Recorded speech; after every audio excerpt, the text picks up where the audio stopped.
dalam persoalan usul. Nah, karena itu riwayat-riwayat nasaib, nawasib, riwayat qadariyah, riwayat murji'ah dalam ahlus sunnah ada semua ya ikhwan. Baik, yang berikutnya, yang C, ulama hadis aswaja netral dan adil serta amanat dalam periwayatan hadis, sehingga walaupun perawi hadis dari luar aswaja seperti dari kalangan Syiah dan Nawasib, selama mereka tidak berdusta dan bisa dipercaya, maka riwayatnya tetap diterima. Adanya perawi Syiah dan Nawasib dalam riwayat aswaja bukan kebanggaan Syiah maupun Nawasib, justru menjadi kebanggaan aswaja dalam kenetralan, keadilan, dan keamanahan periwayatan hadis yang tidak dimiliki oleh mazhab manapun di luar aswaja, termasuk Syiah dan Nawasib, saudara. Kira-kira jelas tidak? Saya tanya semua, kira-kira jelas tidak? Paham semua? Baik, selanjutnya bangunkan yang tidur. Bangunkan yang tidur, semua bangunkan yang tidur. Terus bangunin. Yang tidur bangun, langsung cuci muka, ambil wudu. Ya Allah, cepat. Segera. Ayo bangun. Yang di tengah juga bangun. Jangan melindungi pengawas saum. Yang di tengah cepat. Langsung cuci muka, ambil wudu. Sekalian untuk sholat zuhur. Cepat, ya Allah. Cepat. Nah. Baik, kita lanjutkan. Saya berhenti sampai di sini. Kira-kira bisa dipahami tidak?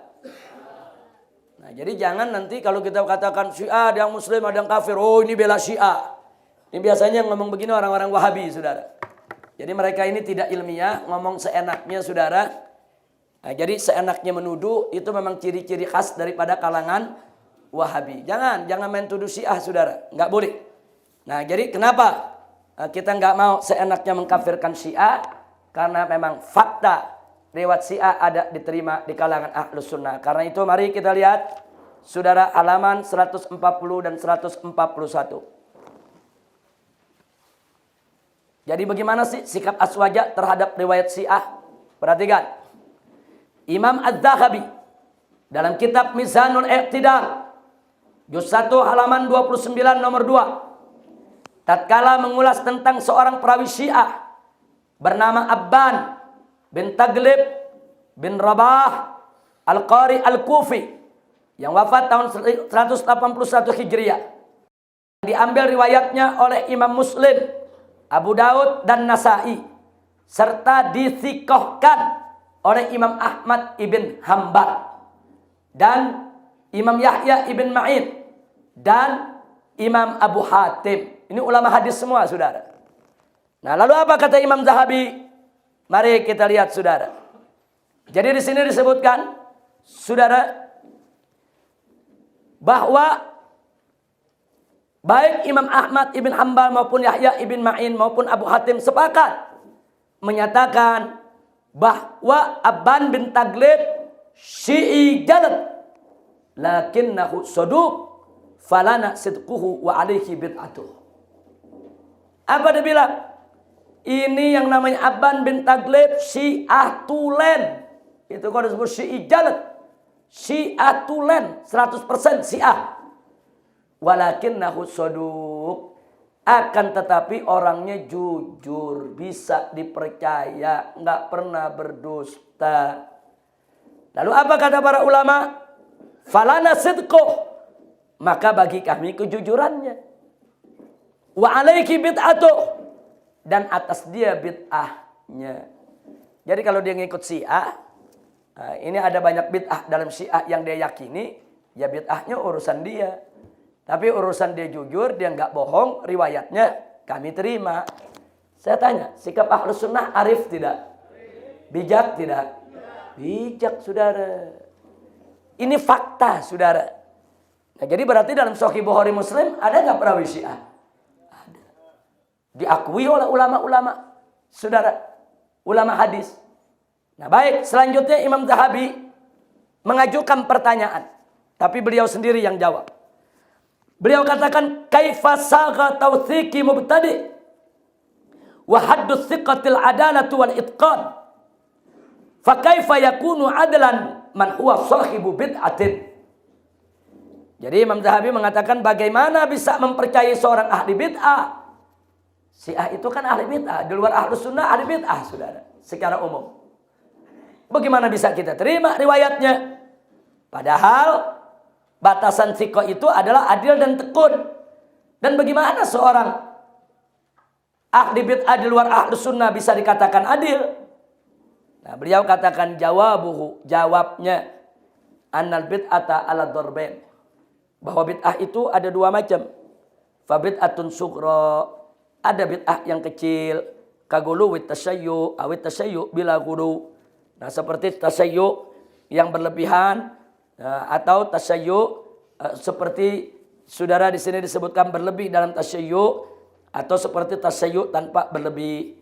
Tapi dengan salat wala taharruf, tidak ada penyimpangan. Maka kata beliau fahadza katsirun fit tabi'in. Yang Syiah yang model begini banyak di kalangan tabi'in, wa tabi'ihin, dan di kalangan tabi'in. Tapi catatan ma'ad-din wal wara' was-sidq. Tapi mereka ini saudara, yaitu punya keteguhan agama, wara', jujur. Falau rudda haditsu ahaula, andai kata hadis mereka ini ditolak hanya karena mereka Syiah, la dhahaba jumlatun min al-atharin nabawiyah, maka niscaya banyak riwayat hadis Nabi yang akan lenyap. Wa hadhihi mafsadatun bayyinah, dan ini merupakan kerusakan yang nyata. Nah, ini alasannya Ahlus Sunnah kenapa riwayat mereka diterima. Pertama, di kalangan bid'ah, pertama Syiah yang model begini, bukan gulat, bukan Rafidhah, ini di kalangan tabi'in banyak. Dia tunjukkan cinta yang luar biasa kepada Sayyidina Ali. Banyak yang begitu, saudara. Nah, kalau gara-gara cinta Ali dituduh Syiah, kemudian gara-gara disebut Syiah, kita tolak riwayatnya, berapa puluh bahkan ratus ribu hadis nanti yang hilang. Nah, ini merupakan kerusakan yang sangat besar, sangat nyata. Itulah alasannya kenapa riwayat mereka tetap diterima oleh Ahlus Sunnah. Yang kedua, summa bid'atun kubra. Kemudian ada bid'ah yang besar. Karrafat al-kamil wal ghulufi. Seperti Rafidi sejati. Jadi enggak setengah-setengah Rafidinya. Sejati, saudara. Dan berlebihan. Caci maki Abu Bakar, Umar, bahkan ada mengkafirkannya, saudara. Nah, makanya di sini dikatakan walhat ala Abi Bakrin wa Umar. Nah, wa du'a ila dzalik, dan ngajak-ngajak orang untuk caci maki Abu Bakar dan Umar. Fahadan no. Maka Syiah yang model begini la yuhtaj bihim, tidak boleh dijadikan hujah, enggak boleh diterima riwayatnya, wala karamah, mereka tidak punya kehormatan. Nah, jadi makanya ada ulama-ulama Ahlus Sunnah yang mengatakan kalaupun ada perawi yang nyindir Sayyidina Abu Bakar, riwayatnya ada dalam Sahih Bukhari, secara umum dia sudah disebut Rafidhah, tapi kalau dia nggak ngajak-ngajak orang buat benci Abu Bakar, apalagi mencaci makinya, cuman buat dirinya, saudara, dan orang itu jujur, terpercaya, nggak ngebohong, riwayatnya masih boleh diterima. Nah, jenis yang beginilah yang ada dalam Bukhari, Muslim, dan kitab Ahlus Sunnah yang lainnya. Nah, baik. Selanjutnya kita lihat di sini, saudara. Akhirnya Imam Zahabi membuat kesimpulan. Ikhtalafan nas fi riwayatir Rafidhah ala thalathati aqwal. Itu orang berbeda tentang riwayat Rafidhah dalam 3 pendapat. Ahadu hal mana mutlaqan. Kelompok pertama menolak secara mutlak. Wa tsani at-tarkhis mutlaqan. Yang kedua menerima secara mutlak. Illa fi man yakdzib wa yadha. Kecuali bagi mereka yang jelas-jelas nyata sudah berdusta dan membuat hadis palsu. Wa tsalits at-tafsil. Dan yang ketiga dirincikan. Fatuqbal riwayatur Rafidi as-saduq al-arif bima yuhaddits, yaitu riwayat Rafidhah yang jujur dan tahu dengan apa yang disampaikannya, saudara, itu diterima. Wa turaddu riwayatur Rafidi ad-da'iyah walau kana saduqan. Tapi seorang Rafidhah, saudara, yang mengajak orang lain untuk mencaci maki sahabat, untuk ikut dalam pahamnya, walau kana soduqan, walaupun dia jujur, tetap ditolak, saudara. Nah, jadi ada beberapa syarat. Apa syaratnya Syiah itu, riwayat Syiah itu diterima? Satu, Syiah itu, saudara, Syiah itu bukan bulat. Itu syarat pertama. Syarat kedua, dia bukan Rafidhah yang mencaci maki sahabat. Saudara, kalaupun mencaci maki sahabat, saudara, dia tidak mengajak orang lain untuk mencaci maki sahabat atau tidak menanamkan kebencian di hati orang lain. Syarat yang ketiga, dia sodu, dia bisa dipercaya. Itu syaratnya. Dia tidak berdusta. Nah, kalau ada ketiga syarat tadi, saudara, baru diterima. Tapi kalau dia gulat atau Rafidhah yang berlebihan ngajak-ngajak orang, atau dia tidak bisa dipercaya, tidak akan diterima riwayatnya oleh Ahlus Sunnah wal Jamaah. Sampai di sini jelas tidak? Saya tanya semua, yang tengah belakang jelas tidak? Jangan ngantuk, jangan tidur. Ini pelajaran sangat berbahaya sekali kalau kita memahaminya setengah-setengah. Nah, itulah sikap Aswaja terhadap perawi Syiah. Kita lalui semua, kita masuk halaman 149.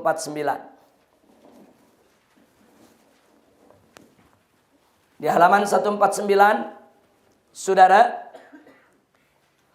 sebagaimana tahu tadi kita katakan Syiah ada yang kafir, ada yang sesat, ada yang muslim. Tapi mereka bukan Ahlus Sunnah wal Jamaah. Nah, apa sih penyimpangan Syiah yang perlu diwaspadai oleh umat Islam, khususnya Ahlus Sunnah wal Jamaah? Pertama, tentang Ismah Ali dan para Ahlul Bait. Semua sekte di kalangan Syiah percaya bahwa imam mereka yang 12 maksum, terpelihara dari dosa besar dan dosa kecil, tidak pernah melakukan kesalahan.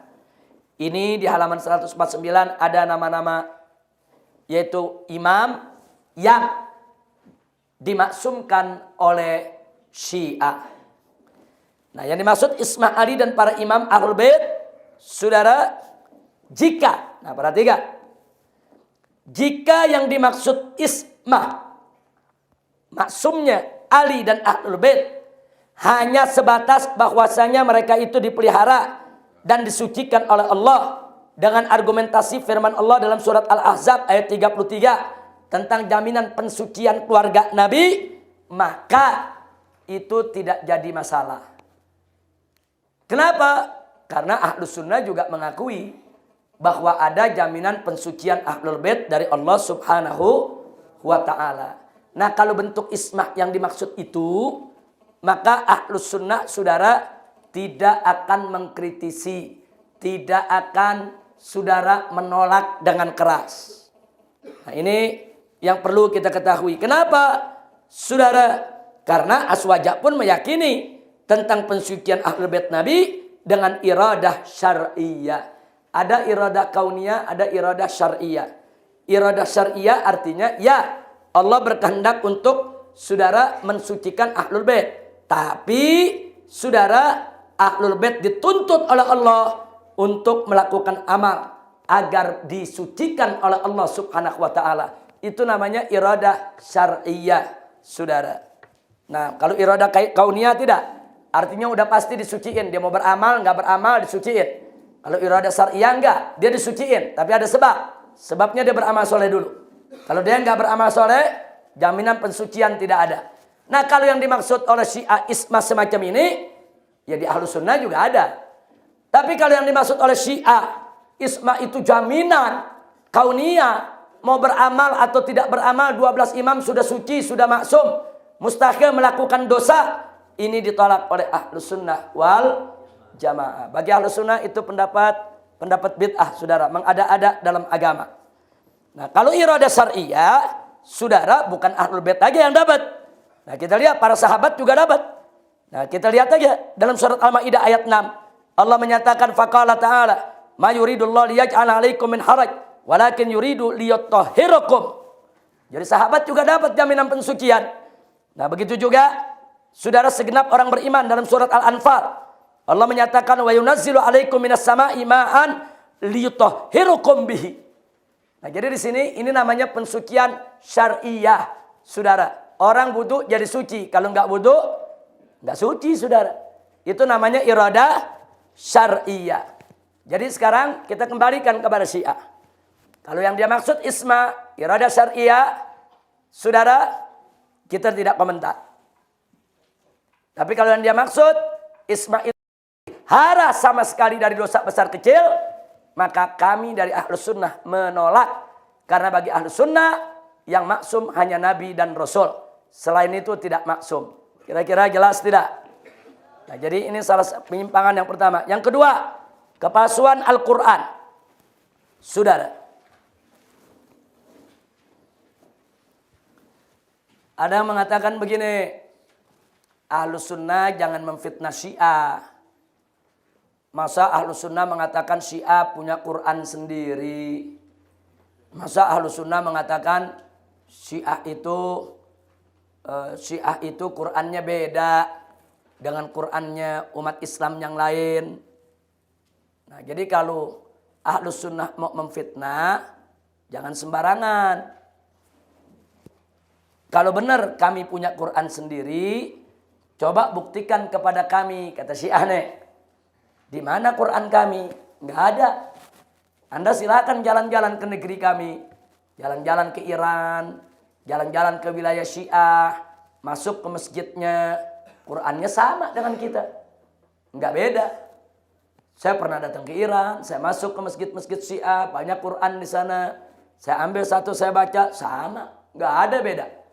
Tidak beda satu huruf, tidak beda satu harokat, sama. Nah, jadi tentang kepalsuan Al-Quran ini, apa betul ini fitnah Ahlus Sunnah? Ini mesti kita luruskan, saudara.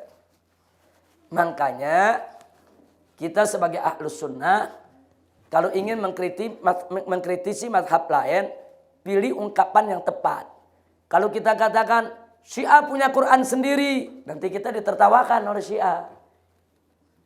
Dan kita tidak akan pernah bisa membuktikan Syiah punya Quran sendiri. Akhirnya nanti kita dianggap tukang fitnah. Nah, lalu apa yang mesti kita lakukan? Yang kita kritisi bukan Syiah punya Quran sendiri. Bukan. Saudara. Tapi yang kita kritisi adalah bahwa Syiah punya keyakinan Al-Quran itu kurang. Bahwa Al-Quran yang sekarang ada di tangan umat Islam sudah tidak sempurna. Mereka punya keyakinan ada ayat-ayat Al-Quran yang dulu disembunyikan bahkan dihilangkan oleh Sayyidina Abu Bakar, Umar dan Utsman. Itu keyakinan mereka. Kira-kira jelas tidak? Nah, lalu mereka keluarkan bukti berdasarkan hadis riwayat kitab mereka. Yang menyebutkan dulu ayat ini bunyinya begini, dulu ayat ini bunyinya begini, tapi sekarang bunyinya begini. Ini semua sudah berubah. Kebanyakan ayat-ayat yang mereka bilang dihapus, itu bicara tentang keutamaan keluarga Nabi. Nah, jadi mereka bilang karena Abu Bakar Umar ini benci sama keluarga Nabi, kata mereka, maka ayat-ayat yang menyebutkan tentang nama keluarga Nabi, semua dihapus oleh Abu Bakar, Umar dan Utsman. Ini keyakinan yang kita protes, saudara. Nah, akhirnya memang, saudara, ada dari kalangan kita, Ahlus Sunnah, saudara, yang mencoba mengumpulkan. Nah, mana sih ayat-ayat yang dibilang kurang oleh Syiah? Oh, ayat ini, apa sih kurangnya? Oh, kurang 2 kata. Mana kitabnya? Oh, Syiah mengatakan begitu. Diambil, dikumpulin. Nah, habis dikumpulin, dia kasih judul, inilah Quran Syiah. Akhirnya orang nuduh Syiah punya Quran sendiri. Enggak boleh kita berbuat begitu, saudara. Enggak boleh. Nah, itu tidak tepat, tidak ilmiah. Ini jangan kalau saya mengatakan begini, nanti kalau saya berhenti di sini dianggap bela Syiah lagi nih. Bukan. Kita kalau mau kritik Syiah mesti cerdas, saudara. Nah, baik, yang kita kritik kepada Syiah, di kalangan Anda ada keyakinan Syiah bahwa Al-Quran itu kurang. bahwa banyak ayat-ayat Al-Quran yang dulu diturunkan oleh Allah, khususnya berkaitan dengan Ahlul Bait, saat ini dalam mushaf sudah tidak ada itu ayat. Kenapa? Karena menurut Anda dihapus oleh Sayyidina Abu Bakar, Umar, dan Utsman serta sahabat yang lain